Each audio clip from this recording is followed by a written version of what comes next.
76-year-old driver whose name is ano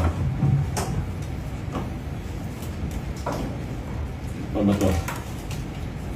Vehicles involved: Ford Link sedan driven by Police Corporal Simeon Suan, assigned at Region 4A headquarters, who refused to disclose his specific unit. And the other vehicle is a Hyundai shuttle van driven by Santiago Garcia, 76-year-old, single high school graduate driver. So this was on June 2, 2026, 5:30 p.m. Oh, sabihin mo, Mr. Suan. Magandang hapon po sa inyo lahat. Narito po ako para nilawin po yung nangyaring insidente. Prior po kasi doon sa nangyari na yon, nakikita lang po doon yung video na ina-arrest ko. Are you telling me you're not gonna apologize, Mr. Suan? I have to apologize, sir. I understand po. Pero please, sana po ay bigyan niyo ko ng pagkakataong makapagpaliwanag, sir. With all due respect po, sir. Please. Kasi yung video po na kumakalat, parang ako ang sobrang maling-mali doon. Pwede ko po ba, sir, na mabigyan ako ng due process, ma-explain ko man lang yung side po, sir? Di paliwanag ka. Opo, sir. Maghusga ang taong bayan sa ginawa. Opo. Salamat po, sir. With all due respect po sa inyo, Sir Canelisan. Ang nangyari po nun, prior po yung incident na yon, tinangka po niya akong sagasaan.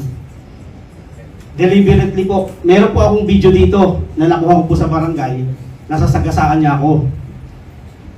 So, prior to that, gusto ko siyang pinapag-usapan ko na yung lisensya niya. Yung lisensya niya ay isubmit niya doon sa mga barangay officials doon, mga barangay tanod daan doon, para habang hinihintay namin yung yung mga traffic enforcers makuha yung mga details. Kasi wala naman po ako balak na magtagal kasi po may lakad pa ako that time. Naka-uniform ako, pupunta ako ng Krame. So, ang pakiusap ko lang kay tatay, sana ay isabit yung sarili, makuha yung identity niya, tapos mai-report po sana yun. Ang problema po, tinangka po niya akong sagasaan. May video po ako doon. And for information lang po ng lahat, base po sa investigation ko, meron po siyang 8 incident. Kasi po, ito po yung mga police report. Kung pwede niyo pong 8 po ito na same. Frustrated homicide, attempted homicide. 8 po itong insidente. Ipapakita ko po sa media. Kung pwede niyo pong punang lahat. Upo ka dyan. No. Ito po. Upo ka dito, Ms. Corporal. So, ito pong pangyayari na to, nagpapatunay lamang po na trabaho niya na itong mambangga ng ibang tao tuwing siya ay nagkakaroon ng itong traffic incident na mga ganito. Yung mga kaso po na ito, andito po yung babanggitin ko lang po lahat. Sir, with your pasensya na po, sir. Yung itong kaso niya noong 2022-12-26, frustrated murder, frustrated homicide. Itong isang kaso, consummated reckless imprudence resulting to multiple physical injury. Pakiado lang po kung ito po, sana po ay mabigyan po ito ninyo ng maano po sana ninyo to, ma-cover po sana ninyo to. Ito po. Frustrated homicide.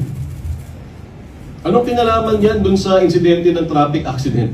Ito po, attempted homicide.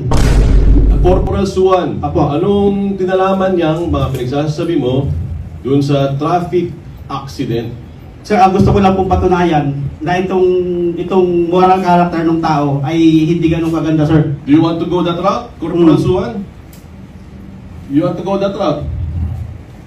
Nabanggit ko lang po to sa itong 8 incident. Let me ask you a question, Corporal Simeon Dimaala Suan, batch number 197963. Are you the same Corporal Suan who was demoted in December 2019? Nag-demote ka ba, Corporal Suan, dati? Yes, sir. Yes, sir. Oh, nakasuhan ka ba dati ng grave coercion, unlawful arrest, and slight physical injuries noong January 28, 2015? Yes, sir. Ikaw rin ba ang same Corporal Suan na nagkaroon ng erasure of entry in the official blotter of PCP-11 noong January 28, 2015? Yes, sir.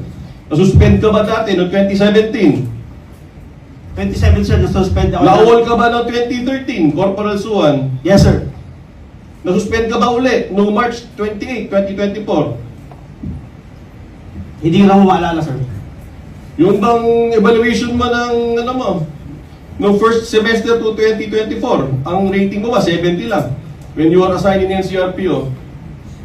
If you wanna go that route, Corporal Suan. Yes, sir. Kung i-discuss ko po sa inyo isa-isa yan, may mga depensa po ako dyan, sir. Yes, but Opo. that's not the point, Corporal Suan. Yes, The sir. point is, it's just a traffic accident. It's just a traffic accident. My God, matanda yung pinag-uusapan natin dito. Reasonable force. You're a policeman. And you're even answering this way in front of the whole Filipino people. Hindi ka ba nahiya? Hindi ka ba nahihiya?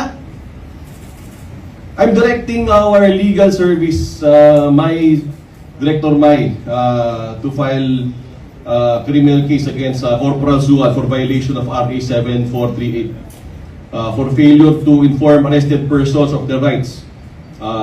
Dapat binasa mo yung Miranda rights niya. I'm directing the IMIS of the National Police Commission, Director Texon, initiate a motu proprio investigation against this guy for oppression, grave misconduct, and conduct unbecoming of a police officer. We will have none of this in the Philippine National Police. Corporal ka, na-demote ka pa, sarendo ka, nalakas ng loob mo magsabi ng mga derogatory information ng tao, eh hindi naman ikaw malinis. Di ba? You've had your time. You've had your time. Yes, sasagutin ko nila, sir. Ito ang point ko, ba't mo kailangan kalawitin ng matanda? Forget those information Sir. of the other one.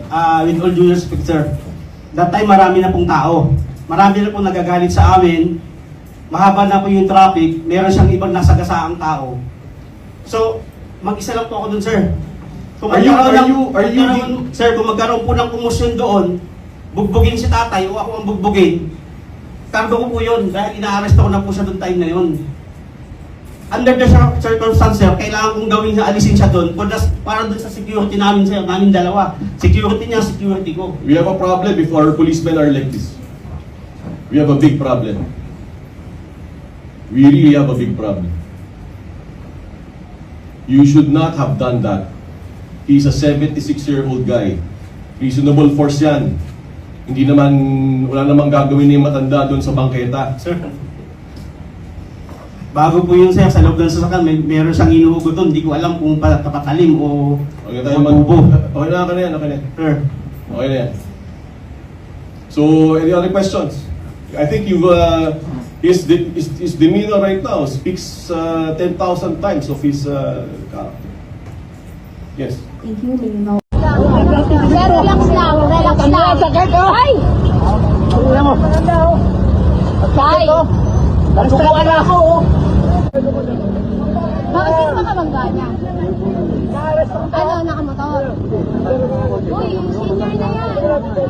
Sir! Senior na yan.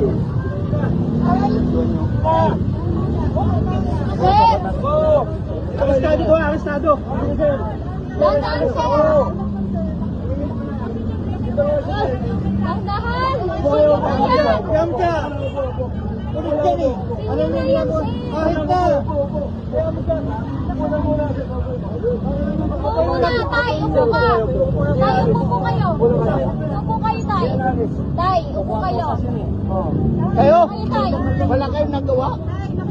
Wala nagawa. Tay, upo lang. Paano wala nagawa? Kailangan natin gawin. Sir, pwede tubig. Tubig, tubig. Pati nga kami sa sagasaan mo eh. Madadalawa pa yung aso mo. Pagka sinasagasaan mo kayo, nag-relax na nga lang. Relax na kayong dalawa. Kinakausap nga natin, sa sagasaan mo pa kami. Hindi? Ano hindi? Muntik nga kami. Tama na. Senior na. Kapit na ako ulit.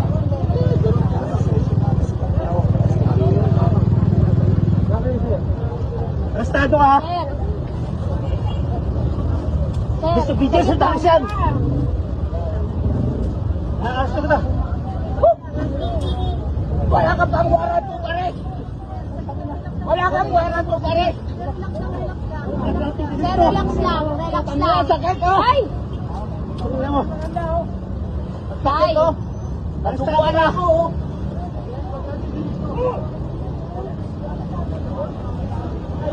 Sir, samahan niyo naman yun. Senior na yun.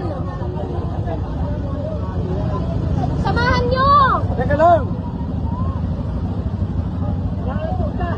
Dali, dali. Senior na yan. Sir, Arestado ko, arestado. dandaan, sir. Dandahan. Senior na yan. Diyan ka. Senior na yan, sir. Kahit na. Upo muna, tay. Upo ka. Tay, upo po kayo. Upo kayo, tay. Tay, upo kayo. Kayo? Kayo, tay. Wala kayong nagawa? Ano nagawa? Tay, upo lang. Paano wala nagawa? Kailangan natin na rin bakit? Sir, tingin tubig. Tubig, tubig. Woo! Pati nga kami sa sagasaan mo eh. Madadalawa pa yung aso mo. Woo! Pagka sinasagasaan mo kayo, mag-relax ka nga lang. Relax na kayong dalawa.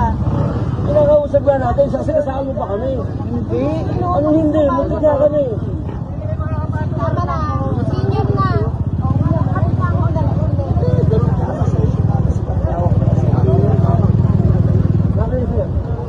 Arestado ka? Sir.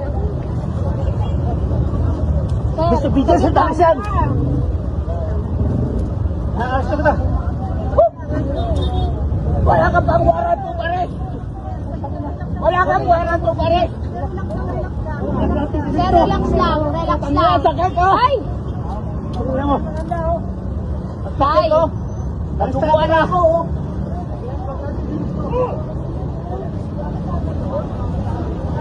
Sir, samahan niyo naman yun. Senior na yun. Samahan niyo. Teka lang. Dali, dali. Takboy!